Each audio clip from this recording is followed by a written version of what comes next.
যে সমস্ত বুলেট ব্যবহৃত করা হয়েছে তার 70-66% বুলেট হচ্ছে মারণাস্ত্রে যেগুলো ব্যবহৃত হয়, সামরিক অস্ত্রে যেগুলো ব্যবহৃত হয়। যারা মৃত্যুবরণ করেছে তাদের মধ্যে 13% হচ্ছে নারী এবং শিশু। যেই ফ্যাসিস্ট সরকার আসমান থেকে হেলিকপ্টার গানশিপের মধ্য দিয়ে নিরীহ দেশবাসীকে, জনগণকে, নারী শিশু নির্বিশেষে হত্যা করে, সেই ইতিহাস তারা ওখানে বর্ণনা করেছে।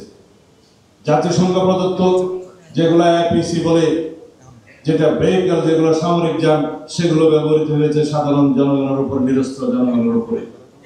জাতিসংঘ প্রদত্ত সেই হেলিকপ্টার, লেখা আছে ইউএন, সেই হেলিকপ্টার ব্যবহৃত হয়েছে সেই রিপোর্ট। এগুলো আপনারা পড়বেন। সেই রকম একটি ধারাবাহিকতায় জুলাই এসছে আমাদের সামনে 2024-এ। এগুলো রক্তের সিঁড়ি। সেই কবিতা যেটা পড়লাম, মুক্তির মন্দিরে সোপান তোলে কত প্রাণ হলো বলিদান, লেখা আছে অশ্রু জলে এই পর্যন্ত লেখা। তারপরে জুলাই আসলো। একদিনে কি জুলাই আসছে? একদিনে কি জুলাই আসে? 1947 সাল থেকে 1971 পর্যন্ত 23 বছরের শোষণ শাসনে, পাকিস্তানি স্বৈর শাসকদের, পাকিস্তানি শোষকদের, শাসকদের অত্যাচারের, নির্যাতনে, বৈষম্যের শিকার হয়ে 1971 এসেছে। 80 দশকের সামরিক স্বৈর শাসন বিরোধী আন্দোলনে 9 বছর অবিরাম সংগ্রাম করতে করতে 1990-এর ছাত্র গণঅভ্যুত্থান হয়েছে।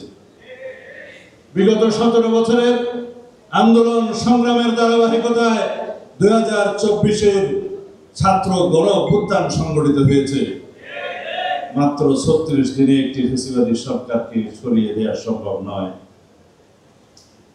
আমরা স্বীকৃতি দেব জুলাইয়ের ছাত্র গণঅভ্যুত্থানের যথাযথ মর্যাদা দেব, রাষ্ট্রীয় স্বীকৃতি দেব, সাংবিধানিক স্বীকৃতি দেব। সংবিধানের 4th তফসিলে তার বর্ণনা থাকবে, সেই বৈধতা দেওয়া হবে। সেখানে 106 অনুচ্ছেদ অনুসারে যে সরকার গঠিত হয়েছে, অন্তর্বর্তীকালীন সরকার, তার বৈধতাও ওখানে দেওয়া হবে। সবকিছু সাংবিধানিক স্বীকৃতি থাকবে, রাষ্ট্রীয় স্বীকৃতি থাকবে। আমরা সেটা বলেছি এবং আমাদের ভাষ্য, জুলাই ঘোষণাপত্রের ভাষ্য 5 মাস আগে জমা দিয়েছিলাম, 12 ফেব্রুয়ারি এই বছরের। পরবর্তীতে বিগত 9 তারিখ আবার একটা রিফাইন ভার্সন আমাদের কাছে চেয়েছে, আমি নিজে জমা দিয়েছি। সুতরাং যারা জুলাই ঘোষণাপত্র নিয়ে জানতে চান, মর্যাদা সম্পর্কে জানতে চান, স্বীকৃতি সম্পর্কে জানতে চান, সেটা আমাদের কথা পরিষ্কার। এগুলো নিয়ে যেন কোনো বিভ্রান্তি না হয়। তারা ওখানে লিখেছে 5ই আগস্ট থেকে 2024-এর, সেটার বৈধতা দিতে হবে। আমি একটু আইন কানুন পড়ি, সেই জন্য বলি, আইনের বৈধতা দেওয়ার একটা দিন থাকে, অর্ডিন্যান্সের বৈধতা দেওয়ার একটা দিনক্ষণ থাকে, সংবিধান প্রণয়ন হলে সেটার কার্যকর কখন থেকে হবে সেটার একটা দিন থাকে, ঘোষণাপত্রের দিন থাকে।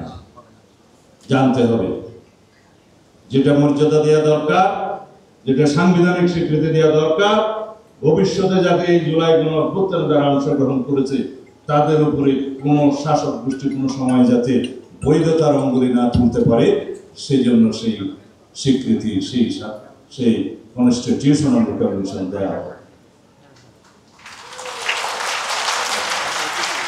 জুলাই সনদ প্রণয়নের কার্যক্রম চলছে, তবে অতি দ্রুত, আমি একটু বাংলায় এখন মাঝে মধ্যে অসুবিধা হয়ে যায়, তবে ধীর গতিতে। আমরা বলছিলাম সংস্কার কমিশন আগস্টের 5 তারিখের আগে এই জুলাই সনদ প্রণয়ন করতে হবে। আমরা এটাকে বলি জাতীয় সনদ, কারণ জুলাই ঘোষণাপত্রের সাথে জুলাই সনদ করলে অনেকে কনফিউজ হয়ে যায়, সেই জন্য এটাকে জাতীয় সনদ বলা যায়, দিতে হবে। কিন্তু যেই ধীর গতি লক্ষ্য করছি, তাতে আমার কাছে মাঝে মধ্যে মনে হয় এই সময়ের ভিতরে তারা কি করতে পারবে। আশা করি আমরা করতে পারবো, আমি আশাবাদী মানুষ। আমি আসি আজকের দিনের এই অনুষ্ঠানে। আমার ছোট ভাইরা বলেছে অনেক কাহিনী, অনেক কথা। আমি সবসময় নির্বাচন থেকে যুক্ত ছিলাম এই আন্দোলন। কেউ কেউ ইদানিং টেলিভিশন দর্শক মাঝে মধ্যে স্বীকার করে বলে, আমার ছোট ভাইয়েরা বলে, এতে অহংকারের কিছু নেই, এটা আমার দায়িত্ব ছিল।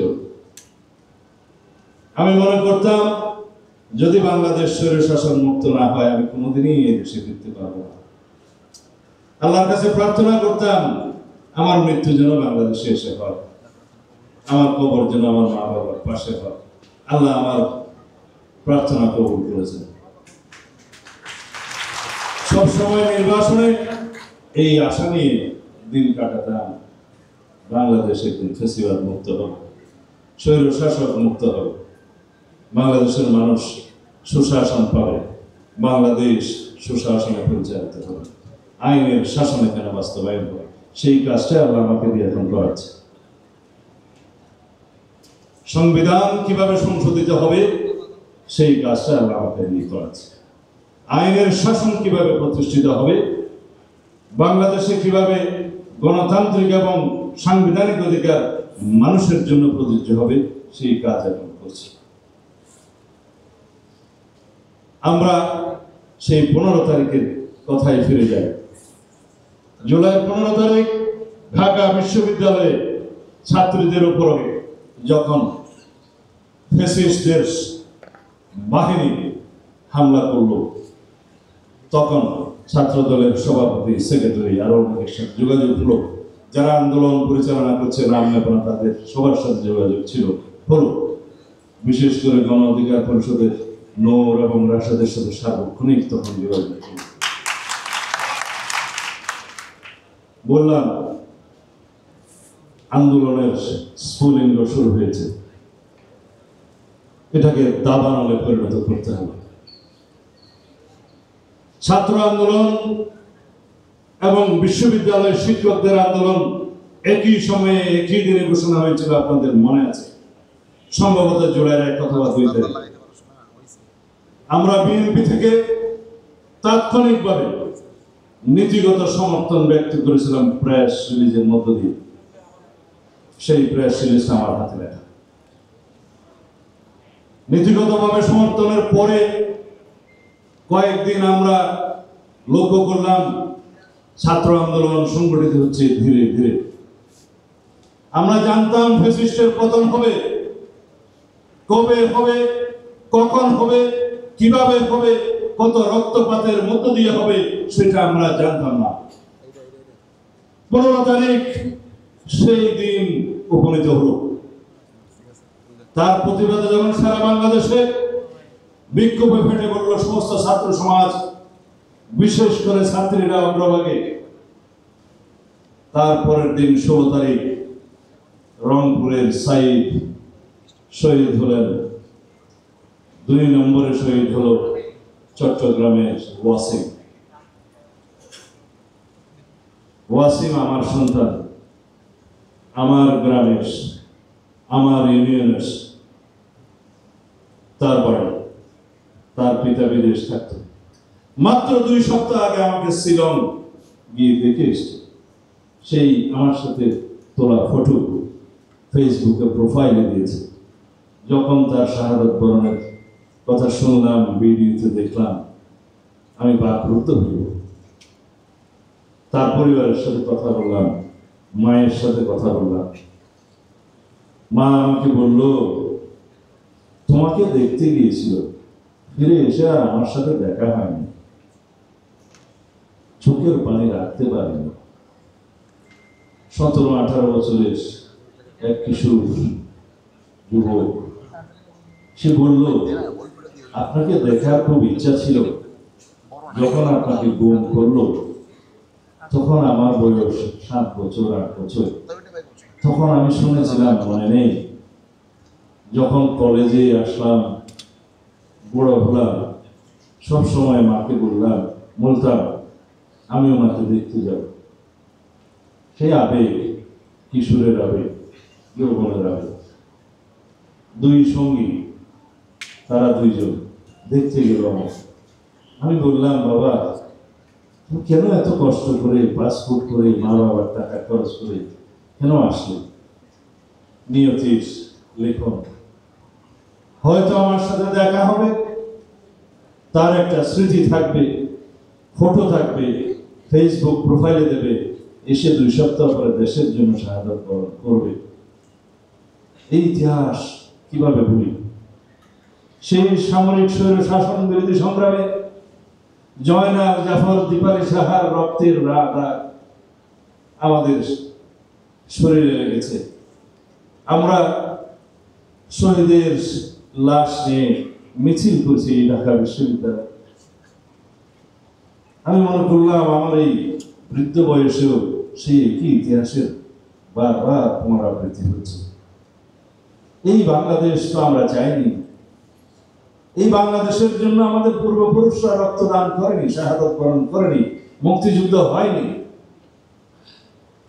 যারা বারে বারে বাংলাদেশের এই মানচিত্রকে করদ্রাজ্য বানানোর জন্য বারে বারে সাংবিধানিকভাবে চেষ্টা করেছে। কেন বললাম এই কথা? প্রথমবার সংবিধান সংশোধনী করে বাংলাদেশের একটি অংশ আরেক দেশকে দিয়ে দেওয়া হলো, কিন্তু ওনার মনে ছিল না, সেই সার্বভৌম অধিকার ওনার ছিল। বাংলাদেশে এসে সেটা সংবিধান সংশোধন করতে হয়েছে, পোস্ট ফ্যাক্টো ইফেক্ট সহ। কারা করেছে? সংবিধান পড়ে দেখে। যে গণতন্ত্রের জন্য, যে স্বাধীনতার জন্য, যে বৈষম্যহীন শোষণ মুক্ত বাংলাদেশ গড়ার জন্য লক্ষ শহীদ জীবন দিয়েছে 1971 সালে, ভুলে গিয়ে মাত্র 4 বছরের মাথায় গণতন্ত্রকে পুলিশ করে দিল, বিলুপ্ত করে দিল, একদলীয় শাসন ব্যবস্থা কায়েম করলো। 1975 সালের সেই 25শে জানুয়ারি মাত্র 13 মিনিটের মাথায় পার্লামেন্টে কারা করেছে? এরাই করেছে যারা ফেসিবাদের প্রবক্তা, ফেসিবাদের দোষর। তার পিতাও ফেসিস্ট ছিল, কন্যা তো ডবল ফেসিস্ট হয়েছে। তারপরে বাংলাদেশের যতবারই রাষ্ট্র ক্ষমতায় তারা আসীন হয়েছে, একবার 96-তে বাংলাদেশের মানুষের সামনে তো হিসাব নিয়ে মাপছে, তারা একবার রাষ্ট্র ক্ষমতায় আসে। কি করেছে? শান্তি চুক্তির নামে অশান্তি চুক্তি। তারপরে ভোট মেজরিটি নিয়ে 2008-এর ষড়যন্ত্রমূলক নির্বাচন 1/11 কুশীলবদের তত্ত্বাবধানে বাংলাদেশের মানুষের অর্জন তত্ত্বাবধায়ক সরকার ব্যবস্থা বিলুপ্ত করে এক দলীয় শাসন ব্যবস্থা, এক দলীয় রাষ্ট্র ব্যবস্থা কায়েমের জন্য পাকা পুক্তভাবে সংবিধান থেকে সেটা অপসারণ করতে করতে এমন হলো বিনা ভোটের 2014-এর নির্বাচন, রাতের ভোটের 2018-এর নির্বাচন এবং আমি 2024-এর নির্বাচন করে দেব। এই তাদের ইতিহাস। আমরা এক দফা কখন প্রণয়ন করেছিলাম? ইতিহাস স্মরণ করে দিই। 2024-এর আমিরামি নির্বাচনের পূর্বে যে সর্বদলীয় সংগ্রাম আন্দোলন চলছে, গঠিত হয়েছে, প্রথমে সেটা হয়েছে 10 দফা আন্দোলন। আপনারা সবাই জানেন, আমি সেটার অংশীদার ছিলাম লেখা। সেই 10 দফা থেকে এক দফায় আসতে আমাদের আরো কিছু সময়ের মধ্যে দিয়ে যেতে হয়েছে। সেই এক দফা কি ছিল? অবৈধ অনির্বাচিত ফ্যাসিস্ট হাসিনা সরকারের পদত্যাগ, নির্দলীয় নিরপেক্ষ তত্ত্বাবধায়ক সরকারের প্রতিষ্ঠা এবং সেই সরকারের মাধ্যমে জাতীয় সংসদ নির্বাচন, দেশনেত্রী বেগম খালেদা জিয়ার নিঃশর্ত মুক্তি এবং সকল রাজবন্দীর মুক্তির দাবিতে এক দফা ব্যানার দেখা হয়েছে। সবাই সেই দফা লক্ষ্যবদ্ধ হবে। আমরা সেই এক দফার আন্দোলন ফ্যাসিস্ট হাসিনার পতনের বীজ তখন রোপণ করলাম। যখন 2024-এর তথাকথিত আমিরামি নির্বাচন হয়ে গেল, আমরা নিশ্চিত হয়ে গেলাম এই ফ্যাসিস্ট সরকারের পতন নিশ্চিত হয়ে গেল। তারপরে একটি অগ্নিস্ফুলিঙ্গের দরকার ছিল। সেই অগ্নিস্ফুলিঙ্গ কখন, কিভাবে, কোন ঘটনায় হয় বিশ্বের ইতিহাসে দেখা আছে। স্বৈরাচারের যখন পতন হয়, ফ্যাসিস্টদের যখন পতন হয়, একটি সামাজিক আন্দোলনের মধ্যে দিয়ে হতে পারে। সেই সামাজিক ছাত্র আন্দোলন গঠিত হলো, সংগঠিত হলো এখানে। হাইকোর্টের একটি রায়, তার বিরুদ্ধে আন্দোলন সংগ্রাম, তার মধ্য দিয়ে ফ্যাসিস্টের অহমিকার বহিঃপ্রকাশ, ছাত্র আন্দোলনকারীদেরকে রাজাকার অভিহিত করা এবং তার পরবর্তীতে ছাত্রীদের উপরে হামলা করা হয়ে গেল স্ফুলিঙ্গ।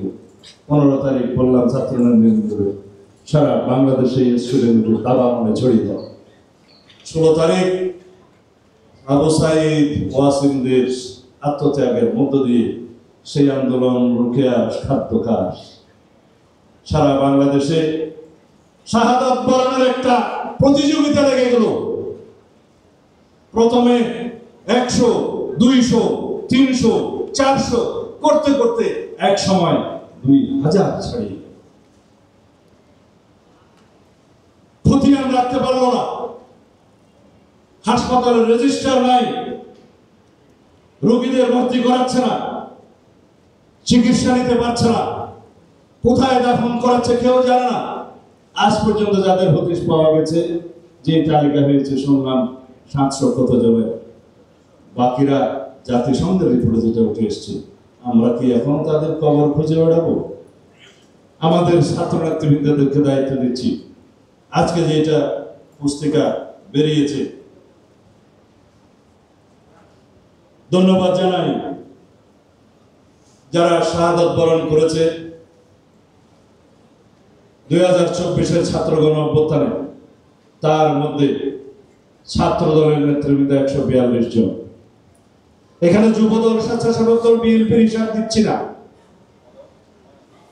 যারা 2009 থেকে 2024 পর্যন্ত গুম খুনের শিকার হয়েছে, যাদের কারো লাশ পাওয়া গিয়েছে, কারো পাওয়া যায়নি, সেই হিসাব 176 জন। এই 176 জনের রক্তের সিঁড়ির উপর দাঁড়িয়ে জুলাই গণ অভ্যুত্থানের 142 জন শাহাদাত বরণ করেছে শুধুমাত্র ছাত্র দলের। এই রক্তদানকে যারা কলঙ্কিত করার চেষ্টা করছে, যারা গণতান্ত্রিক শক্তিগুলোর মধ্যে ফাটল ধরানোর চেষ্টা করছে, যারা বিভিন্ন রকমের ঘটনায় বিএনপি সহ অন্যান্য দলের শীর্ষ নেতৃবৃন্দদের নামে উৎসাহ ওড়ানোর চেষ্টা করছে, বিভিন্ন রকমের স্লোগানের মধ্য দিয়ে বিভক্তির চেষ্টা করছে জাতির মধ্য দিয়ে, তারা ফ্যাসিবাদের আগমনকে হৃদয়ে স্বাগতম জানায়। আমরা চাই সেটা বাংলাদেশে ফ্যাসিবাদ কখনো প্রত্যাবর্তন করুক, সেটাকে আমরা কেউ চাই? বাংলাদেশের মানুষ চায়? এদেশের মানুষ সেজন্য রক্ত দিয়েছে? অবশ্যই না। একটা বিষয়ে আমাদের ঐক্যবদ্ধ থাকতে হবে, এই দেশে কখনো আওয়ামী ফ্যাসিবাদের জায়গা হবে না। আমি পরিষ্কার বক্তব্য দিয়ে দিয়েছিলাম যে বাংলাদেশে আওয়ামী লীগের নামে কোনো রাজনীতি হবে না। বাংলাদেশে আওয়ামী লীগকে রাজনৈতিক দল হিসাবে তার বিচার করতে হবে। যারা আওয়ামী লীগের নেতা কর্মী, ফ্যাসিস্ট হাসিনার মন্ত্রী, এমপি, দূষক, তাদের প্রত্যেককে আইনের আওতায় আনতে হবে। যারা মানবতা বিরোধী অপরাধ ট্রাইব্যুনালে যারা বিচারাধীন আছে, সেই বিচার আদালত আরো বাড়াতে হবে সামনে, প্রত্যেককে বিচারের আওতায় আনতে হবে। তবে এখানে আমাদের একটি কথা আছে, যদি আমরা হাজারে হাজারে লক্ষ বিচার করি, তাহলে এই জাতিকে সবসময় বিচার প্রতিশোধ বিভক্তির মধ্যে থাকতে হবে। সেজন্য যারা সাধারণ আমি বলছি, এখানে কারা যাবে আমরা আইনের মাধ্যমে ঠিক করব। ন্যাশনাল রিকনসিলিয়েশন কাউন্সিলের মধ্য দিয়ে জাতির মধ্যে একটা শান্তি প্রতিষ্ঠা করতে হবে, যেটা সাউথ আফ্রিকায় হয়েছে, পৃথিবীর আরো কয়েকটি দেশে হয়েছে, যাতে চূড়ান্ত বিভক্তি না হয়। তবে অবশ্যই মানবতা বিরোধী অপরাধে যারা জড়িত, যারা গুম খুনে জড়িত, যারা হত্যাযজ্ঞে জড়িত, যারা সিবিআর অত্যাচার নির্যাতনের সাথে জড়িত, সেই যে বাহিনীর হোক, যেই লোকই হোক, তাকে ক্ষমা করা হবে না। আমার বক্তব্য অনেক দীর্ঘায়িত হচ্ছে। বিশ্ববিদ্যালয় জীবনের কিছু স্মৃতি আমাকে তাড়া করছিল, সেজন্য বক্তব্য না দিয়ে পারলাম না। আশা করি আগামীকাল থেকে 16ই জুলাই এবং 5ই আগস্ট পর্যন্ত ধারাবাহিকভাবে সকল শহীদের রক্তকে আমরা স্মরণ করব, অভিমানিত করব, মর্যাদাবান করব, বাংলাদেশকে ঐক্যবদ্ধভাবে এগিয়ে নিয়ে যাব। এবং এই জুলাই গণ অভ্যুত্থানের 2024-এর ছাত্র গণ অভ্যুত্থানের এই ইতিহাস সারা পৃথিবীর বুকে স্মরণীয় করে রাখতে হবে। এই ছাত্র গণ অভ্যুত্থান দক্ষিণ এশিয়ার মধ্যে অন্যতম, কিন্তু সারা পৃথিবীর মধ্যে এটাকে স্মরণীয় করে রাখতে হবে এই জাতিকে। সেই দায়িত্ব আপনাদের সবার, এবং তার মধ্য দিয়ে সব সময়ের জন্য ফ্যাসিবাদের আগমনকে আমরা রুখতে পারব। তার মধ্য দিয়ে শক্তিশালী বৈষম্যহীন গণতান্ত্রিক রাষ্ট্র আমরা নির্মাণ করতে পারবো, যার স্বপ্ন আমাদের সন্তানরা, আমাদের শহীদরা দেখেছিলেন। সেই শহীদের রক্তের আকাঙ্ক্ষা, সেই শহীদের রক্তের প্রত্যাশা, এই জাতির প্রত্যাশা, সেই প্রত্যাশাকে আমরা ঊর্ধ্বে তুলে ধরবো। এই ফ্যাসিবাদ বিরোধী গণতান্ত্রিক ঐক্যকে আমরা সমুন্নত রাখবো, তাকে শক্তিতে পরিণত করে আমরা এগিয়ে যাব সেই বাংলাদেশের জন্য, যেই বাংলাদেশের জন্য আমাদের শহীদরা রক্ত দিয়েছে। খোদা হাফেজ। বাংলাদেশ জিন্দাবাদ।